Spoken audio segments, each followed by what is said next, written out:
They're up. Okay. Thanks for tuning in. Anyone got any particular issues they're dealing with on a transaction they want to share?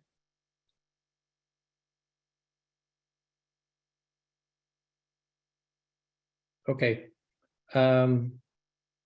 Couple of interesting things came up in the past 2 weeks. We have a new agent who's dealing with their first buyer, and the buyer wants to buy a fixer and flip it.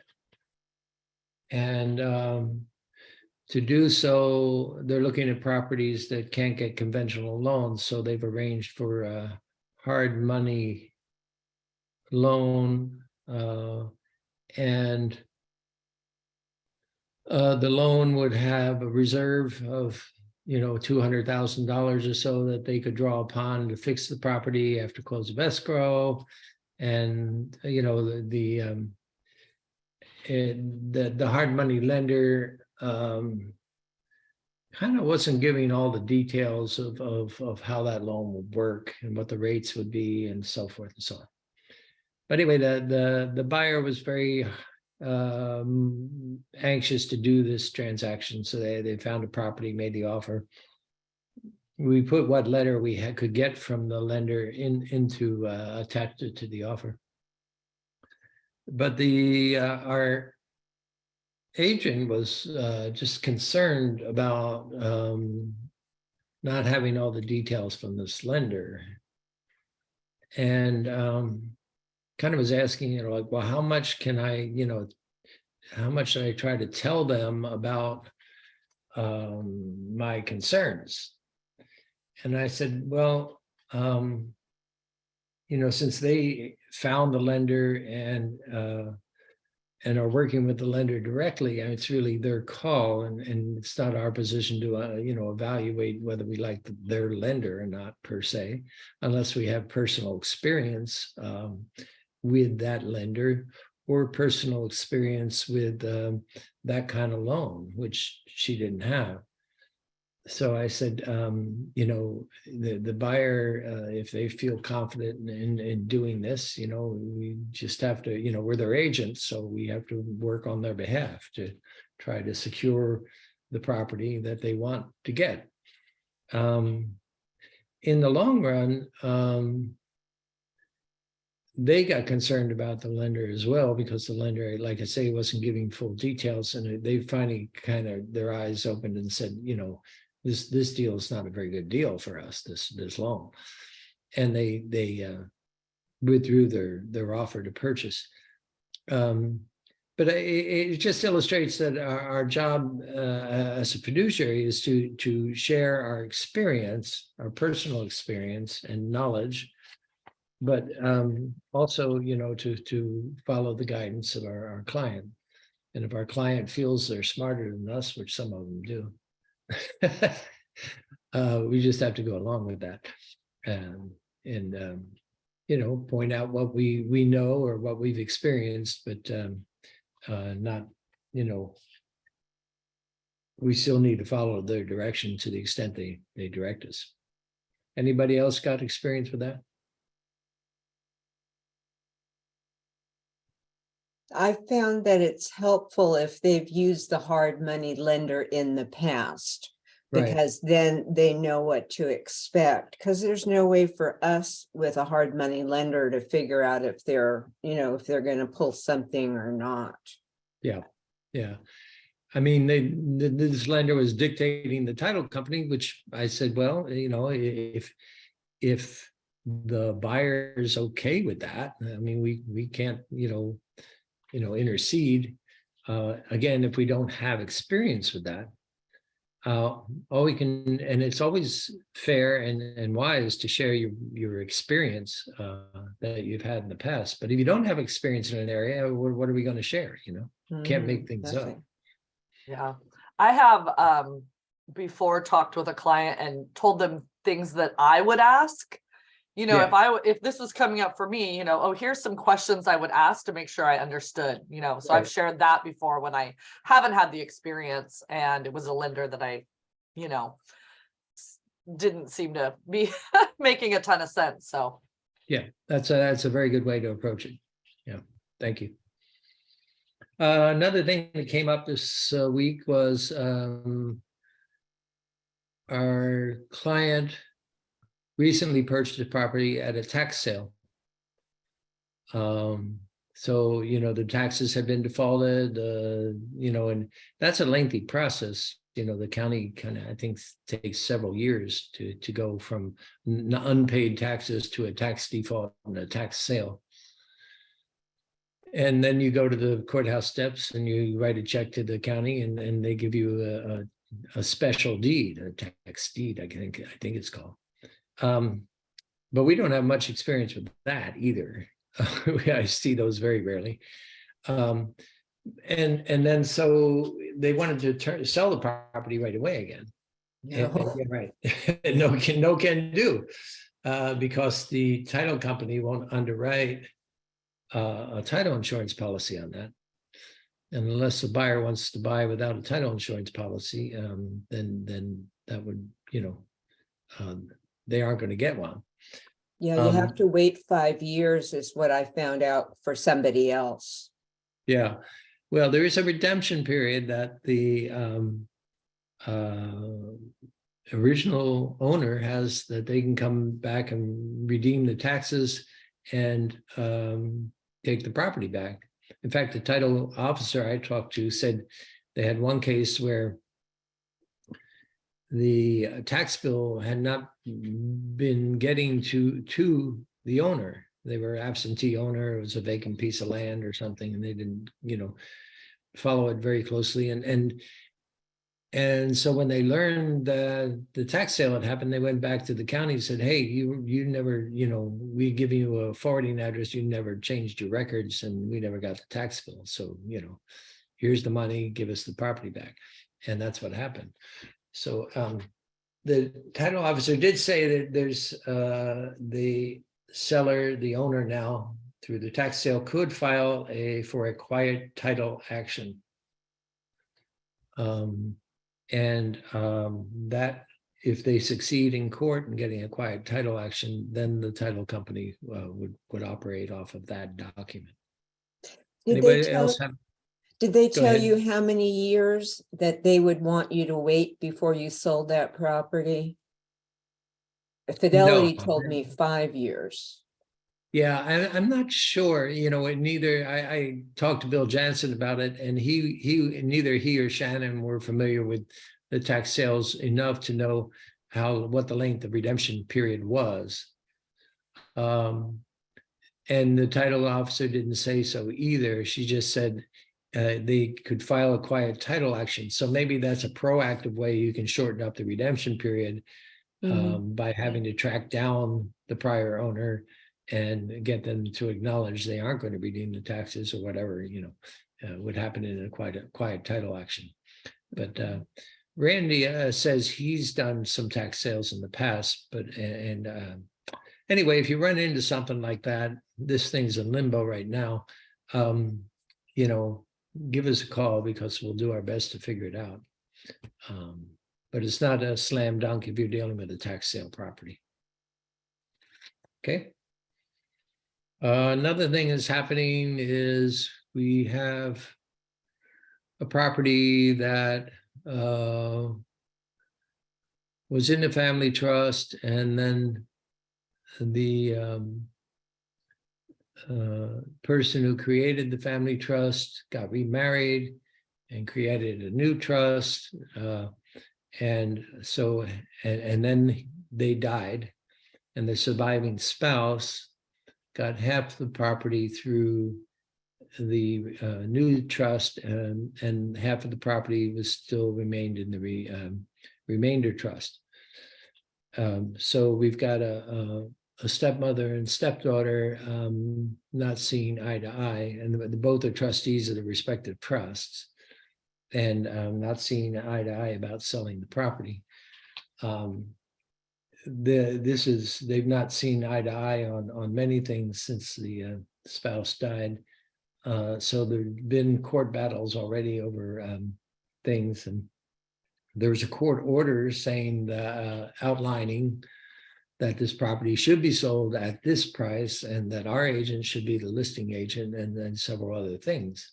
So we went ahead with the listing, and just got an offer at the price that was stipulated in the court, by the court, and which we feel is a verifiable price. We got 5 offers on the property, and this was the highest one. So that kind of indicates the market. But the stepdaughter, who's out of the area, thinks it's worth $150,000 more. So she's ultimately going to have to sign off on the docs. And she wants to counter at $150,000 over the offer that's at asking price, and so the surviving spouse's attorney is going back into court to try to kind of get another court order that says, yes, accept this particular offer. So again, if you get into those things, they're difficult. We thought at one point, because we had this court order stipulating that the property could be sold, that we could just go ahead, but it still required both trusts to sign off on all the documents. So it's a mess. It's a fair time because buyers are kind of concerned about affordability. It's a fair time to, what would you say, make requests of your lender to see if we can get to affordability. So I'm going to go here and see if I can find, well, I won't go through the email, but so this morning I wrote to Deanna, who happens to be the lender in our Sonoma office for Pinnacle Home Loans. And I said, Deanna, we have a seller who is thinking of taking their home off the market because they think they could rent it for $3,000 and it's not selling. So I said, if someone came in with a 10% down and had a $600,000 loan, could you formulate a loan of some sort that would give them a $3,000 payment? And then we could say that, hey, you can still sell this thing. We just need to go market it with this kind of loan. So it's fair to ask your lender to help you with those kind of things, and because there are products out there that we aren't used to dealing with in the past 10 years, 10, 15 years. The other one was the buyer has $160,000 down, but only wants to have a mortgage payment of $2,400 a month. So I asked Deanna, okay, for $2,400 a month, using various loan programs, what's the maximum this buyer with $160,000 down? What's the maximum this buyer could purchase? So our lender can help us with those sort of things, and now's a good time to be talking to your lender, because loan programs are going to be important until interest rates settle a little bit. And 2 other things. We're getting some requests. This is through my son, who has a solar business. The county financing for these solar things wants a broker opinion of value to verify there's equity in the home sufficient to close on the property. So these are called broker property opinion, I guess it's called, BPOs. We used to do a lot of BPOs during the foreclosure days because the lenders wanted to know roughly what the property would sell for. And they'd actually pay us for doing BPOs, $150 or something, right? But broker price opinion, that's it. Thank you. These are, I'm just doing it as an accommodation for my son, but I am passing them out to new agents who haven't gone through the process of evaluating property before. So I may call on you if you're a newer agent and just send you this form. And it's a good exercise to fill out the form because it just takes you through an evaluation process. It's not a CMA per se, but it contains a lot of the same information that you would have in a CMA. So if I send you one of those, it's a good exercise to do. I think Alejandro's done one for me. As they come along, I'll pass them around. And finally, I just thought I'd run through the slides that Bill sent out, Bill and Shannon sent out on the legal update. And I'll talk about the highlights I remember, but if you have any comments on a particular topic, let me know. So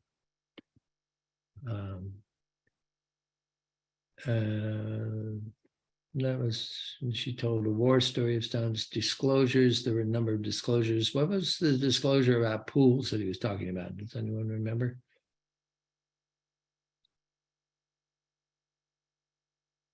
I think that it was a story, a war story, and it was that someone didn't advise, an agent didn't comment or advise a buyer to have a pool inspection. And it turned out there was, you know, major problems, over $100,000, you know, so just the reminder to always suggest they get things investigated, right? Yeah. And that's why we use that buyer investigation form, that the buyer signs off on what investigations they will and will not do, because that's a very thorough document. Properly handling the AVID, they did a good job of walking through how you walk through the home and take notes on the different properties. And I think they said when you go into the dining room and you don't see anything, you say nothing noted. You know, put something in every box, because that shows you've done your job and walked through the property. And we don't analyze what we see. We're observing diligent inspection, but you know, we don't say what the cause of it is. We don't say rain damage, you know, water damage to the property. We just say a gray spot on the wall, or you know, gray stain under the window, something like that. Anybody have questions on the AVID? Very important document. Visual inspections, staging and remodeling. I think whether it was this area or another area, they talked about don't involuntarily become a contractor.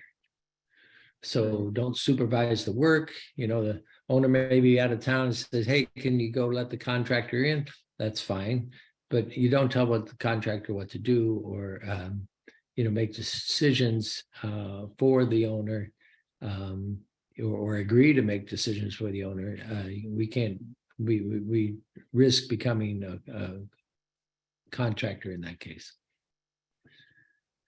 Timing of the AVID, you know, it's good to do your AVID if it's your listing, to do your AVID before you actually put the property on the market. It's nice to have your AVID as an upload along with the disclosure, the property, the TDS, and the SBQ, and the AVID attached to it. That's the ideal thing if it's your listing. And if you're the buyer's agent, and you know, do it as soon as possible.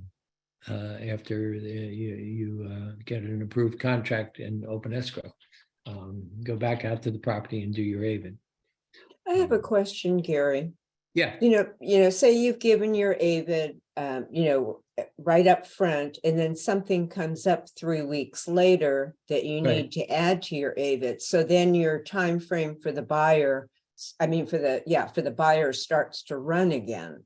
No, an amended AVID doesn't trigger a 3-day right of cancellation. Oh, it doesn't. It does not. No. Okay. So you can amend your AVID at any time. If the seller were to amend the TDS, then that would trigger a new day, a right of refusal or a right of cancellation. Thank you. That's really good info to have. Yeah. Historical information, the old line, if we have it, we give it. So that applies to not only us, but to the seller. So look in the, when you're looking at a property, look at in the MLS, be sure to look at the property history. If our firm represented the property, say we destroy our files after 5 years, I believe. But if we have, we were involved in the transaction, our brokerage some period ago, then we ask Katie, ask me, ask Randy, do we have a file on this? And if you have a file on it, which you shouldn't have because they all recommend, everyone's recommending you turn over all your documents to the TC, and then, don't keep your file in the file drawer anymore, shred it.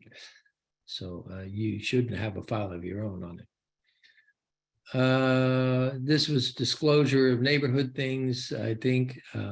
So if you notice these things, they should be in your AVID, Crime Watch.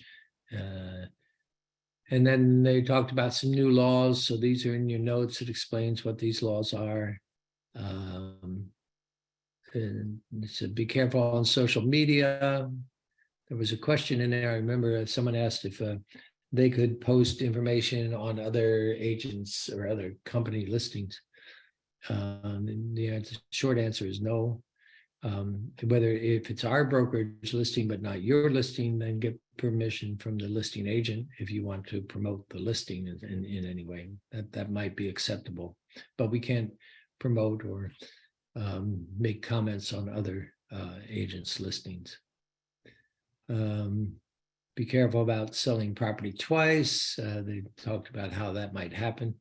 If you have a cancellation and you don't have everything signed off, but you accept a new offer, and then the prior buyer says, "Oh, I don't think I will cancel," and that's selling the property twice. Powers of attorney, how to deal with those. Remember, a power of attorney, I don't believe can actually sign closing documents. Whoever that their power of attorney for is eventually going to have to sign the documents for transfer. That's for the title company.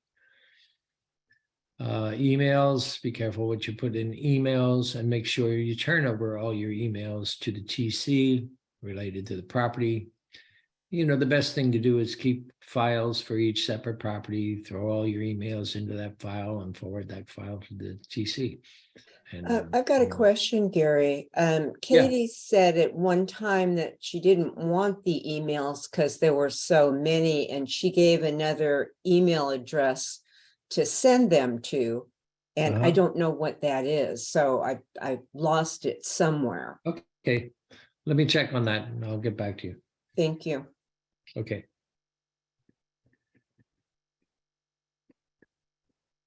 Okay. Contract information, I don't know what that was. Retention of documents. The brokerage retains the documents for up to 5 years. Agents should destroy their files.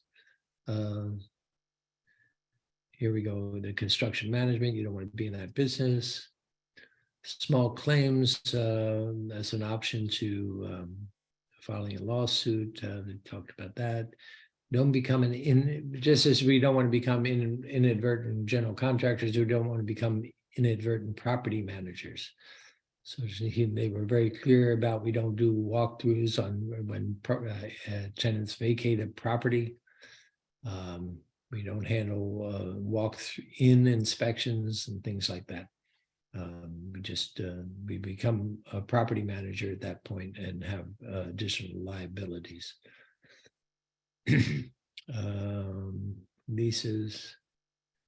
There we go, property management, and then forms. I'm sure we'll get back into the contingency, the sale of buyer property again, because this is becoming more prevalent. I think Bill described it as one of the most complex forms we have.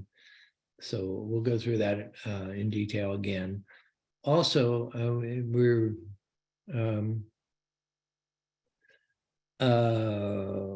using a form on the contingency of purchase by seller of replacement property. This is for the buyer, the sale of the buyer's property, but we have a case where the seller's in escrow to sell their place, but they need to find a replacement property. So we're using the contingency on seller finding replacement property form, similar form. Request for repair, this always deserves looking over. And then the fire hardening form, it's going to cause us headaches for a while. A referral agreement form, I still do get forms where the referrer and the referor are mixed up. So, just read the form carefully as you fill it out. If you're giving the referral away, we're the referring agent and the other party's the receiving agent. And of course, the good old seller financing addendum, which they really don't want us to complete any longer. So if you get seller financing, let's talk about it. And then the new release forms. So these coming out next month. As soon as they come out, we'll go over all the changes. I think they're going to do a course on the changes and so forth and so on. And DRE, we should be holding open houses for other agents listings. Talked about teams and DBAs. If you're going to operate as a DBA, make sure we get it right. Websites, and we talked about, your website being compliant with the ADA. So we're told that our company websites are all compliant. Moxie is on top of that. If you have a private website, be sure to talk to your website developer about that. And that was it, I think.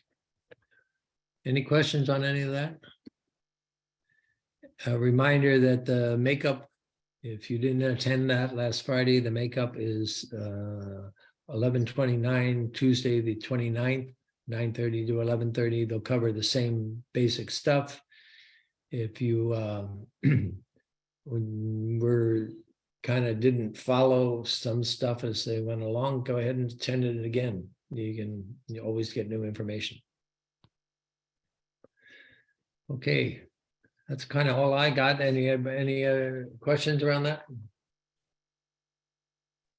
Okay. How about an unrelated question? Yes. What was it, Eric? A couple of years ago, I had a buyer referral, and he'd send me emails, and in multiple of the emails, he made several comments about himself that made me not necessarily be motivated to work with him. But the thing that I was really, that I'd never seen before, is his primary request was he was moving from a very conservative, and he had examples of how it was uncomfortable for him to be in this town because it was so reactionary. And he wanted me to find him a property in a neighborhood that was full of liberal Democrats. And as sympathetic as I was to that, I was uncomfortable because I felt that was a form of discrimination. I declined to work with the guy on other reasons, but this one kind of haunted me because he was very clear that I should search out neighborhoods that had a majority of liberal population, which I had no idea how to do, but that was his primary requirement. What are your thoughts about that? Yeah, I think I would answer that and say, hey, we have no way of knowing how to define that. So why don't you go ahead and define that through whatever means you can establish for yourself, and then let us know where you want to shop for a house. Question, sorry to interrupt, but can you just say straightforward that is sort of like discriminatory or anything like that? I don't know that liberals or conservatives are a protected class under the under our Fair Housing Act. Political beliefs, I don't know. Is political beliefs in that fair housing document? You'd have to take a look. In fact, while Heather's doing her thing, I will look up our fair housing docs and see if political beliefs are a protected class. But if it's not a protected class, it's they can determine where they want to live. Just tell us, give us the parameters. Probably not a protected class, but probably directing somebody to one way or to another, that could be something. Well, yeah, and what I'm saying is we don't do that. Okay. If they want to tell us, I only want to live, between, Patty's got a client right now who wants to live on the east side of Sonoma. Does that mean we can't, are we discriminating by showing them only houses on the east side of Sonoma? No, they told us where they want to live.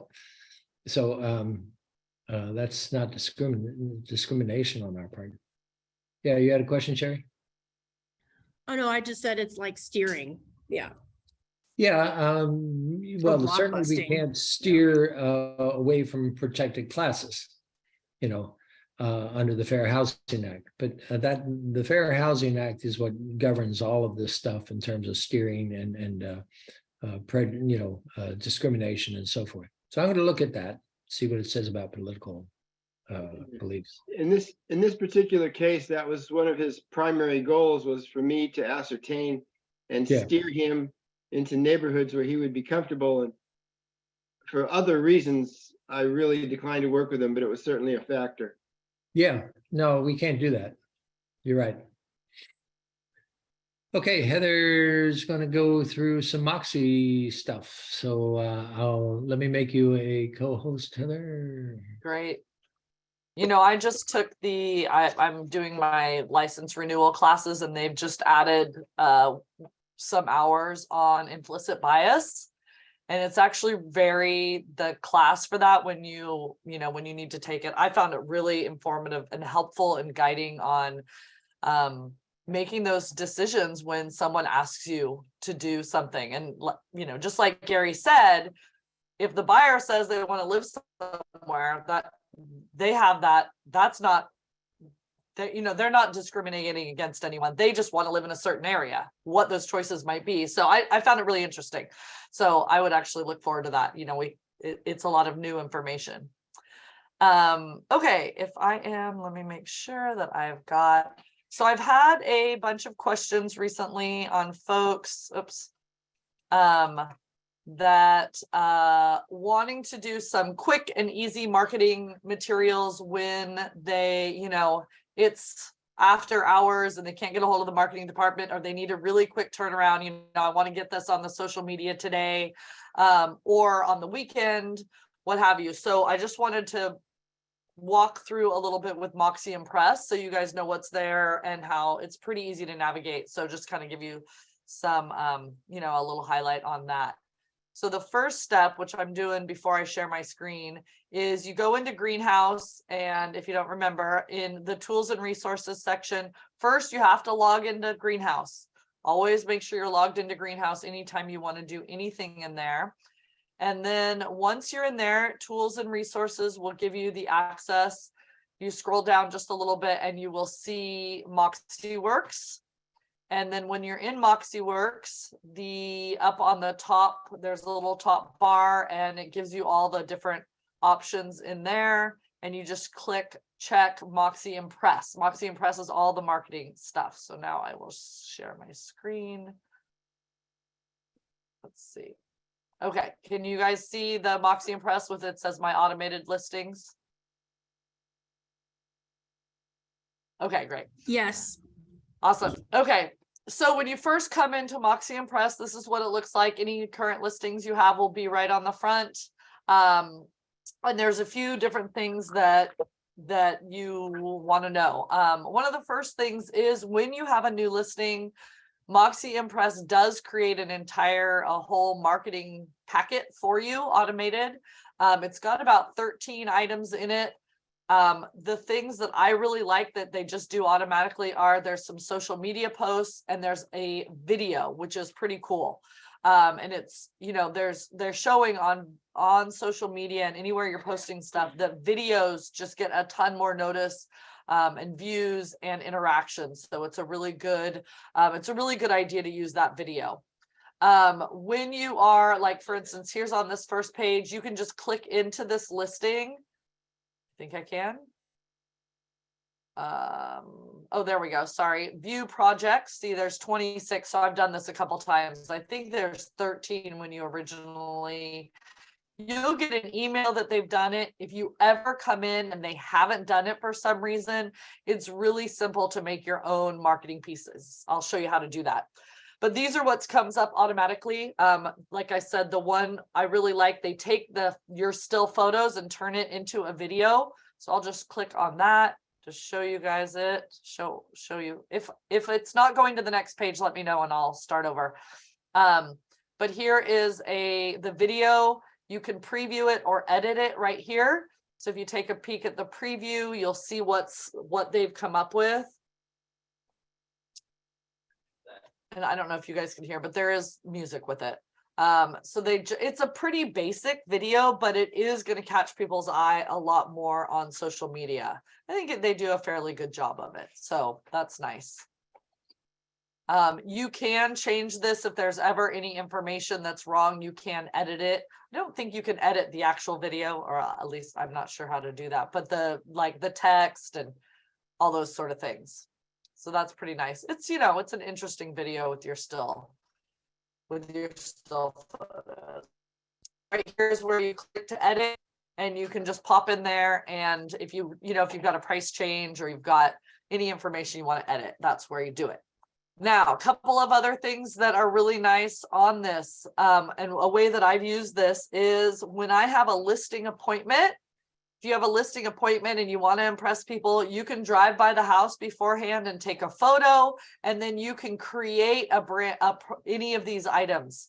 It's really simple. You just do create new project, and then you're going to pick what you want, right? So if you want to create, what I've done is just I've gone ahead and done a flyer. And then when I go to the listing appointment, I have a flyer with their actual property information already on it. So instead of just a sample of other marketing or flyers and what have you, you can do one that's specific to their property. It catches people's eye, which I really like. So you just choose one of these and you just follow the steps through. You do have to input the photos, of course. It may tell you that the photo quality is low for if you're just gonna put up a flyer for a sample. I don't think that's a big deal, but don't be surprised. You can still print it up even when it says the quality's a little low, but just don't be surprised when you see that. Let's see. Okay, so then the other big thing that I find is really nice. So if you come over here to listings, you can click on that. Again, it shows you what your listings are or the projects you've made.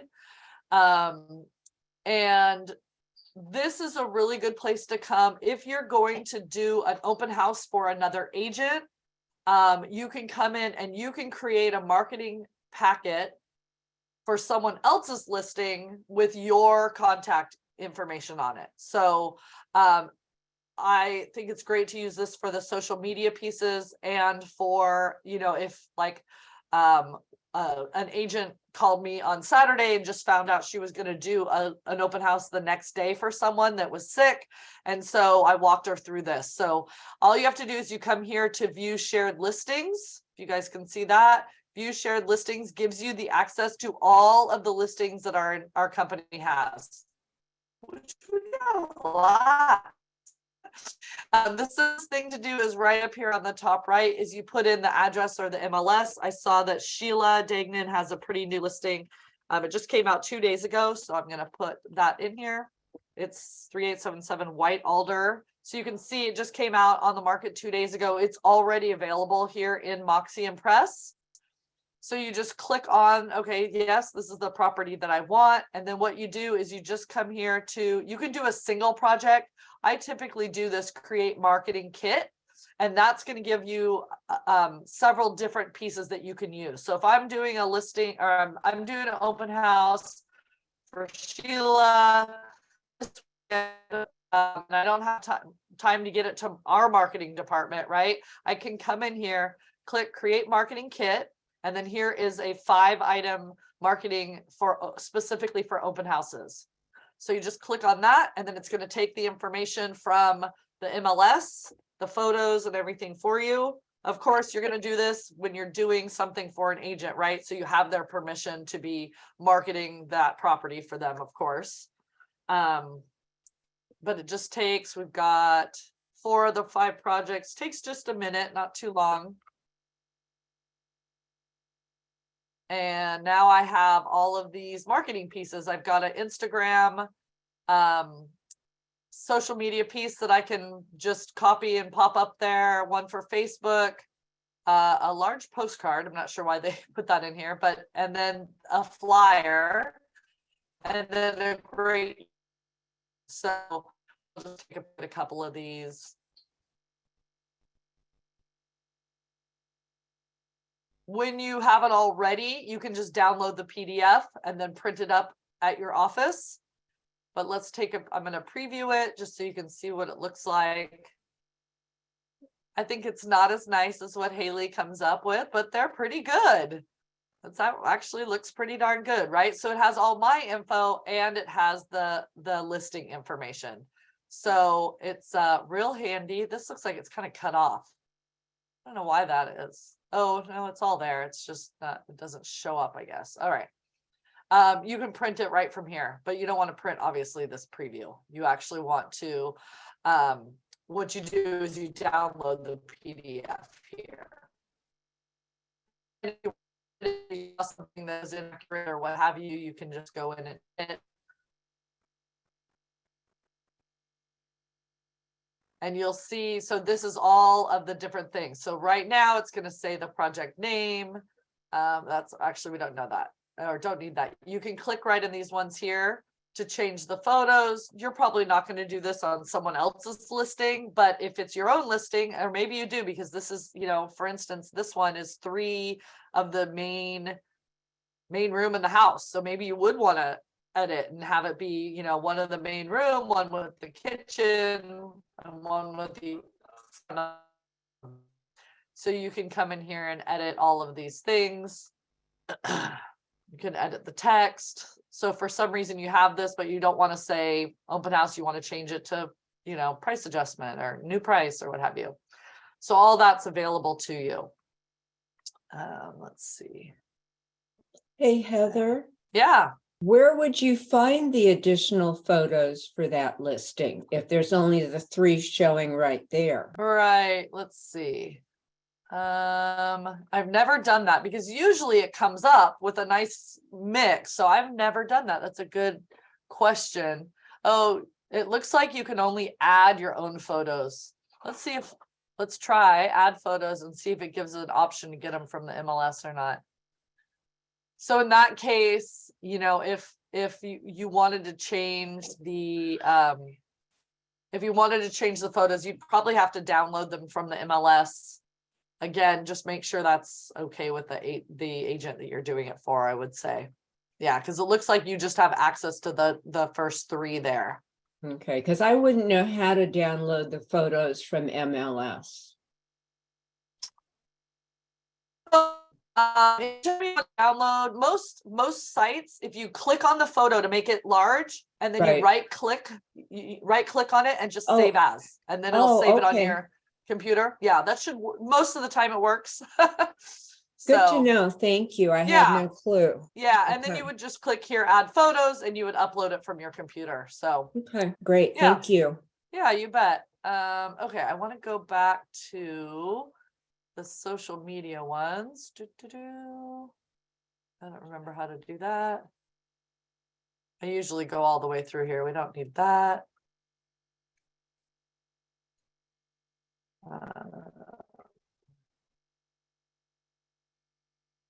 Save and review cropping.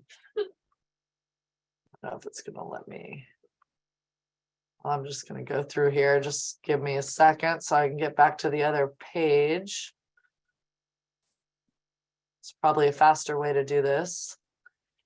Again, you know, check your stuff too. It's good. Make sure it's got the information you want. All right, so now it's got all those, if I had made any changes, and now you would download the proof. I'm gonna pop here back to the main white alder, gives me those 5 pieces that I created. I'm gonna take a look here at the Facebook marketing piece. I have, well, let's look at it first.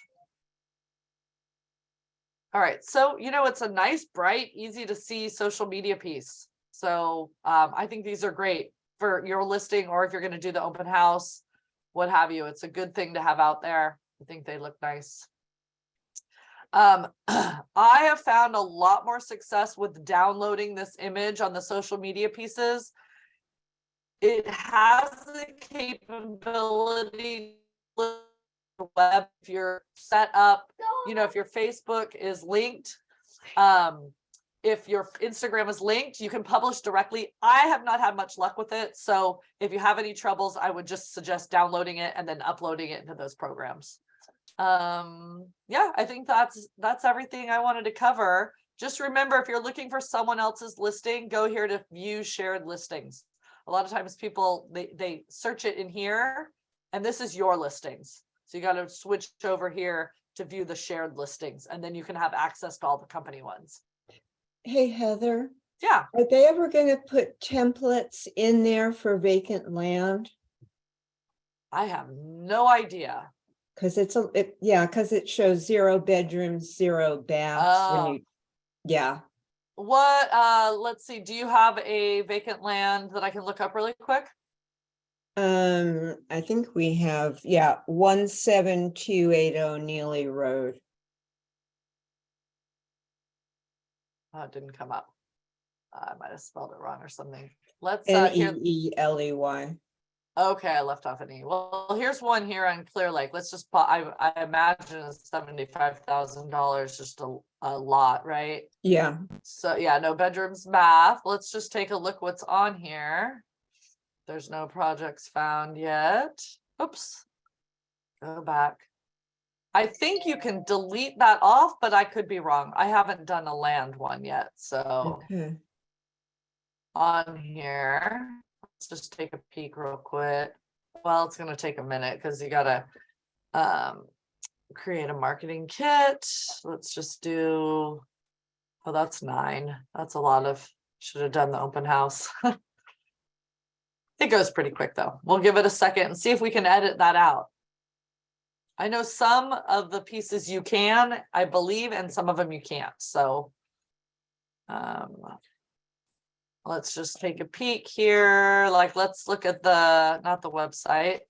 It does give you a single wall property website in your initial marketing kit. So when you have a listing, if you want just a, you know, a standalone website that you can put the address in the MLS or places, that's pretty cool. All right, I'm going to go into this video. I'm going to say edit. Now let's look at text. Just listed. So bedrooms, yeah, so you can delete out the bedrooms thing completely. Oh, okay. Now, how did you get there again? You went really fast. Sorry. So I went to, when I was in the projects, Right. then I clicked on edit. Where did you, where's the edit? Yeah, let me just go right back here to project. Let me see if this is going to pop me back. No, that's not it. All right, we are going to do this one again. Okay.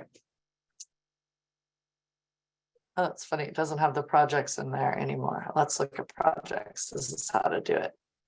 There it is. 21st. If you can't find a project, you can come right up here to projects. Okay, here we go. Back. Right. I'm back on that one. I'm going into video. And then right here, it says edit. Okay, so you went to video. You didn't go to one of those flyers to edit it. Nope, but I can. Okay, so it'll Yeah. show up. Yeah, so everyone has this edit capability and you just have to go in and see if it's going to allow you. So when I clicked edit, then see here, it shows you info, photos, text, Mhm. audio, and agent, right? So I just came over to text and you can do this on social media or a flyer or whatever, and then see if it's going to allow you. For the video, it allows you to remove the bedroom label of beds. So I just delete that. And you'll just Okay. have to check on each one if you want those, if they will allow you to remove them or not. Okay, great, thank you. Yeah, and I can take a peek on the, whoops. No, that's not what I wanted to do. Oh, that's a single property website. I clicked too fast. Oh, I keep doing it. Yeah, you go so darn fast, Heather. It's hard. Okay, so here I'm back on all the ones for that same land listing. Where did you And find the I'm single going to property? open. Where did you find the single property website? Oh, right there, okay. Yeah. So Alright. yeah, so each either listing or you can go into projects and then it has all your listings. And then when you click into that, all the listings, then it gives you all the options of what have already been created. Single property website should be in that initial marketing kit. Okay, great, thank you. Yeah, but let's take a peek. Is there? Oh yeah, here's the flyer. So I'm going to click on flyer and I'm going to click on edit. Now let's look at the text. So I'm going to come up here on this little bar here, click on text. And let's go down and look at bedrooms and baths. Yes, you look at right here. Again, this is a lot listing. You can remove the bedrooms. Okay, You can great. remove yep, you can remove all that. So you just do that and then you save it here. And then when you publish, it won't be on there anymore. But I definitely, once you edit, go back and look at the preview because sometimes it'll be a little, something will be a little weird. So just check that out before you publish. Okay. Thank you. Great. Any other questions? Yeah, you bet. Yeah, Heather, there's a version of this in the social tools, right? Because I've seen and actually used one for a listing because it's linked to the MLS, but this is much nicer. Oh, yeah. I like the way this works. And yeah, there are some things in the social tool that you can create, and there might be some that, that you'd like there as well.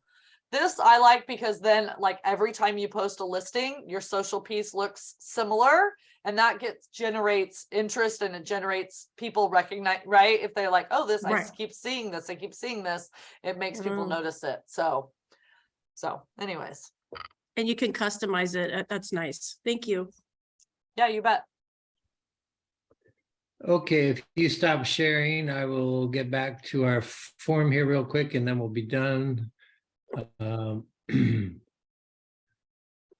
So here's our protected classes: age, sex, sexual orientation, gender, marital status, familial status, citizenship, immigration status, primary language, military status, source of income, medical condition, disability, genetic information, criminal history, or any arbitrary characteristic. Now, you might say that a political preference is an arbitrary characteristic, but I don't think it's a characteristic, really. It's just it's a political choice. But again, if you get to the question that Eric brought up, you just say, well, we have no knowledge or training in that. So why don't you identify where you want me to look for houses for you, and that's where I'm expert at. So you just give me the parameters. Okay. All right, well, thank you. Thank you, Heather. And any other questions before we sign off? All right, then. We'll catch you later down the road. Have a great weekend ahead. Hi, everybody. Bye-bye.